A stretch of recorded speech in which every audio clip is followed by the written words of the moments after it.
ناظرین، ایک دور تھا کراچی میں ایم کیو ایم کا طوطی بولتا تھا، اور اب یہ دور ہے کہ جوتوں میں دال بٹ رہی ہے، آپس میں لڑائیاں ہو رہی ہیں اور ایک دوسرے کے ساتھ یہ پارٹی رہنما باہم دست و گریباں ہیں۔ کل ایم کیو ایم کے مرکز بہادر آباد میں مصطفیٰ کمال گروپ اور خالد مقبول صدیقی گروپ کے درمیان ہاتھا پائی ہوئی، ایک دوسرے پر رائفلیں تک تان لی، گالم گلوچ مغلظات بکی گئی۔ یہ کیا ماجرا ہوا؟ یہ لڑائی کیوں ہوئی؟ میرے ساتھ آج ٹی وی کے بیورو چیف اقتدار انور موجود ہیں، ان سے بات کرتے ہیں۔ اقتدار صاحب، کل یہ کیا ہو رہا تھا بہادر آباد مرکز میں؟ عابد بھائی بہت شکریہ، آپ کراچی کے موضوعات پر وقتاً فوقتاً مجھے لیتے ہیں۔ عابد بھائی، جس طرح آپ نے اپنے انٹرو میں بتایا کہ ایک وقت تھا جب ایم کیو ایم کا طوطی بولتا تھا، اور اب وہ وقت ہے کہ جب کل نہ صرف دست و گریباں تھے بلکہ مسلح تصادم ہوا، اور یہ پہلا موقع ہے کہ اس تصادم کے اندر ایم کیو ایم جو خواتین کے احترام کے حوالے سے بہت مشہور تھی، ایک ممبر قومی اسمبلی سبین غوری اور دوسری ممبر صوبائی اسمبلی منگلا شرما کو نہ صرف دھکے دیے گئے بلکہ بعض اوقات یہ ہے کہ انہیں تھپڑ بھی رسید کر دیے گئے۔ خود ایک ایم پی اے جس کا نام اعجاز الحق ہے اولمپی ٹاؤن سے، اسے بغیر تھپڑ رسید کیے گئے۔ پھر امین الحق کو دھکے دیے گئے، ان کی شرٹ پھٹنے کی جو ہے وہ اطلاع ہے، بڑی مشکل سے انہیں بچایا گیا۔ یہ جو تصادم ہے یہ طے تھا، مطلب پہلے جو بات گلی محلوں میں ہو رہی تھی، طنز و مزاح میں ہو رہی تھی، ایک دوسرے پہ ٹانٹنگ کی جا رہی تھی، جملے کسے جا رہے تھے، پھر فیڈرل بیریا سیکٹر میں جھگڑا ہوا، پھر سجانی سیکٹر میں جھگڑا ہوا۔ ایسا کل جھگڑے کی نا ایک وجہ ہے، ایک اجلاس تھا یوم آزادی کے حوالے سے خالد مقبول گروپ کا، شام 4 بجے بہادر آباد کے مرکز بلایا گیا تھا۔ اس اجلاس نے شام کو 6:30 بجے جو ہے وہ ختم ہو جانا تھا۔ 6:30 بجے جو پی ایس پی گروپ ہے جس کی سربراہی انیس قائم خانی مصطفیٰ کمال کرتے ہیں، اس کے لڑکے بیما انیس قائم خانی وہاں آ گئے۔ آدھا گھنٹہ رابطہ کمیٹی کا ایک روم ہوتا ہے، اس میں صوفے وغیرہ لگے ہوتے ہیں، وہاں لوگ بیٹھتے ہیں اپنی نبی کوئی فوٹیج ایم کیو ایم کی، اس کا وہ انتظار کرتے رہے۔ وہاں پہ ہوا کہ جناب ہماری میٹنگ چل رہی ہے، لیکن جب لوگ جھانک کے دیکھتے تو معلوم چلتا ہے کہ وہ سب لوگ اپنے اپنے موبائل استعمال کر رہے ہیں، انہوں نے کمرہ انگیج کیا۔ اتنے میں لوگ بتاتے ہیں کہ انیس قائم خانی جب اندر داخل ہوئے اور انہوں نے کہا کہ بھائی اب کمرہ خالی کر دو، ہم نے کچھ لوگ بلائے جوائننگ کروانی ہے، تو اس پہ جو ایم پی اعجاز الحق تھے انہوں نے کہا بھائی آپ ہیں کون؟ بس ان کا یہ ڈائلاگ کہنا تھا۔ اس کے بعد جو ہے یہاں پر بھرپور قسم کا پہلے جھگڑا ہوا، کرسیاں چل گئیں۔ جو پی ایس پی کے لوگ تھے جن میں کہتے ہیں کہ بھائی وہاں پر حافظ عثمان تھے، شارق جمال تھے اور دیگر لوگ تھے، وہ جیسے ہی نکلے ہیں تو پی ایس پی کے کارکنان رہ گئے 25-30، اور خالد مقبول گروپ کے جو کارکنان ہیں وہ رہ گئے 100-150۔ تو 100-150 کارکنان کی جانب سے پہلے ان کے اوپر پتھراؤ کیا گیا۔ جب پتھراؤ کیا گیا تو یہاں سے فائرنگ کی گئی، پھر وہاں سے فائرنگ کی گئی، پھر لوگوں کو کھینچ کے نکالا گیا۔ حالات اس قدر کشیدہ ہو گیا کہ بہت عرصے بعد آپ کو پتہ ہے 2016 کے گرینڈ آپریشن کے بعد کراچی میں پہلا موقع ہے کہ 20-25 منٹ تک مشین گن سے فائرنگ ہوتی رہی، علاقے کی تڑتڑاہٹ لگا گونجتا رہا۔ اس سے چند فرلانگ کے فاصلے پر رضا کے لیے جو احتجاج ہوا تھا، وہ لوگ اس قدر ڈر گئے کہ انہیں وہاں سے بھاگنا پڑا، لوگ بھاگنے لگ گئے، رینجرز پولیس آ گئی۔ پھر آخر میں جو 2-4 بزرگ رہتے ہیں تھے وہاں مرکز پر، انہوں نے فیصلہ کیا کہ اس کو تالا لگا دو، اگر تالا نہیں لگائیں گے تو یہ جو معاملات ہیں یہ بہت ہی بھیانک ہو جائیں گے۔ تو یہ سارا کل کا دن چلتا رہا، لیکن یہ تصادم ایسا نہیں لگتا کہ پہلا اور آخری ہے، کیونکہ آج بھی میں چلیں آپ کو سوال سے یہ تو آپ نے بتایا کہ کل جوتوں میں دال کس طرح سے بٹی، کیسے یہ لوگ لڑے۔ اب ذرا یہ بھی تو بتائیں کہ اب ان کو کسی ابو نے سمجھایا کہ بھائی ابھی تو صوبوں کا معاملہ چل رہا ہے اور یہ آپس میں آپ لوگ کن چکروں میں پڑ گئے ہیں، تو اب یہ آپس میں اچھے بچوں کی طرح رہیں گے یا نہیں؟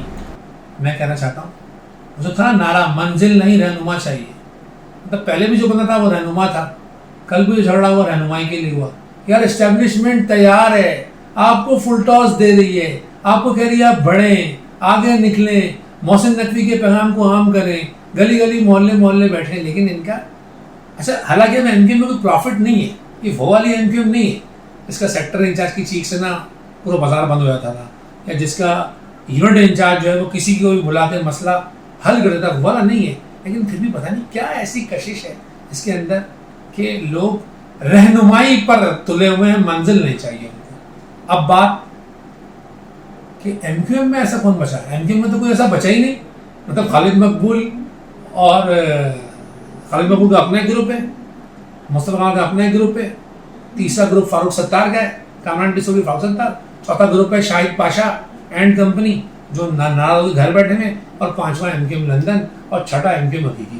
تو ایم کیو ایم میں تو ایسا نہیں ہے. ہاں وہ جو سب کے باپ ہیں, وہ جو سب کے باپ ہیں نا, سارے سسٹم کے جو باپ ہیں, ان باپوں نے کل رات کو بلایا ان کو کہ بچوں اب نہیں لڑنا ہے.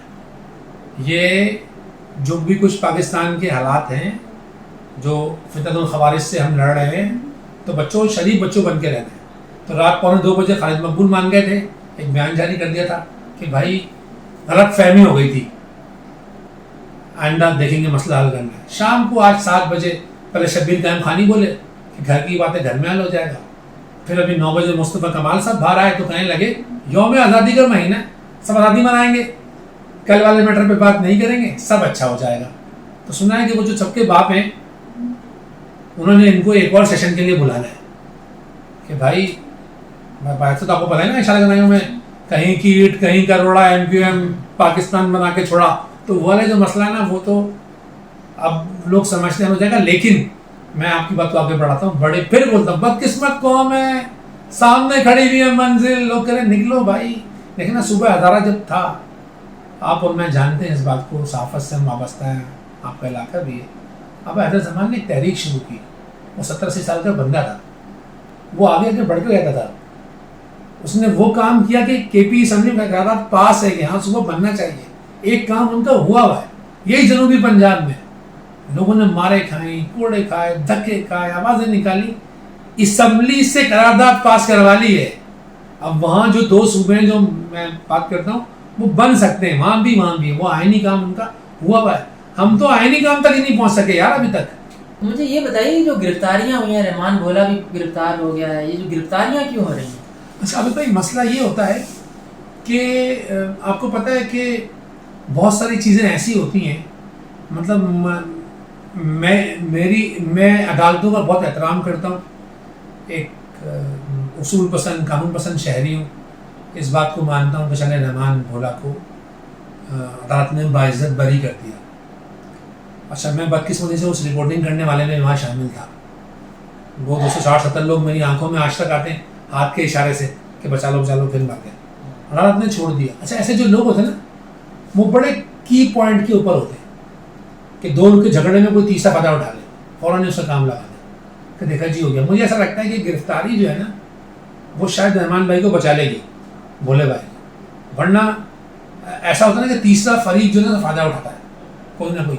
اچھا ہم اس بات کو بھی نظر انداز نہیں کرتے آپ کے پروگرام میں یہاں بیٹھ کے کہ دیکھو جو ہمارا پڑوسی ہے نا اس کا نام بھارت ہے, وہ بہت ہی شدید کاف میم یہ نون ہے, بہت ہی شدید. میں پروفیشنل صحافی ہوں ورنہ گالی دے سکتا ہوں, لیکن وہ ہمیں ڈچ کرنے کا کوئی بھی موقع ہاتھ سے جانے نہیں دے سکتا. ہو سکتا ہے 2-4 لوگ خدا نہ خواستہ کراچی میں را کے سلیپر سیل موجود ہے, کوئی سا واقعہ ہو جائے تو پولیس نے بہتر سمجھا کہ 2-4-5 لوگ جو اہم ہیں نہ صرف ان کی سیکیورٹی بڑھائی جائے بلکہ ان کو سیف کسٹڈی میں بھی رکھی جائے. شہر کے مختلف جگہوں پہ بھی سیکیورٹی ہائی الرٹ کی گئی ہے. تو مجھے لگتا ہے کہ وہ گرفتاری جو سیف سائڈ کی ہے, ایسا کوئی معاملہ ہے نہیں. ناظرین, صوبوں کی تحریک تو چل رہی ہے, اس تحریک کے دوران ایم کیو ایم کا یہاں پر آپس میں باہم دست و گریباں ہونا اور گروپنگ میں شدت آنا, یہ اس پارٹی کے لیے ہی نقصان دہ نہیں ہے بلکہ صوبوں کی جو ایک منظم تحریک جو چل رہی ہے اور جس پر بات ہو رہی ہے, نئے ایڈمنسٹریٹو یونٹس بنانے پر جو بات ہو رہی ہے. آج محمود مولوی نے پریس کانفرنس کی, وہاں سردار یوسف اور سینیٹر طلحہ نے ہزارہ صوبے کے حوالے سے گفتگو کی. تو یہ معاملہ اب چل پڑا ہے. ایسے میں ایم کیو ایم کی یہ دھڑے بندیاں اور ان کی آپس میں گروپنگ اور آپس میں جو لڑائی, یہ اب نئے صوبوں کی جو تحریک ہے یا جو گفتگو ہے اس میں جو تیزی آنی چاہیے تھی وہ شاید نہ آ پائے. اور سندھ میں اب پیپلز پارٹی اور سندھی قوم پرست جماعتیں بڑے لتے لے رہی ہیں ایم کیو ایم پہ. دیکھتے ہیں اب آگے آنے والے دنوں میں ایم کیو ایم اپنے اس نقصان کو کیسے پورا کرتی ہے.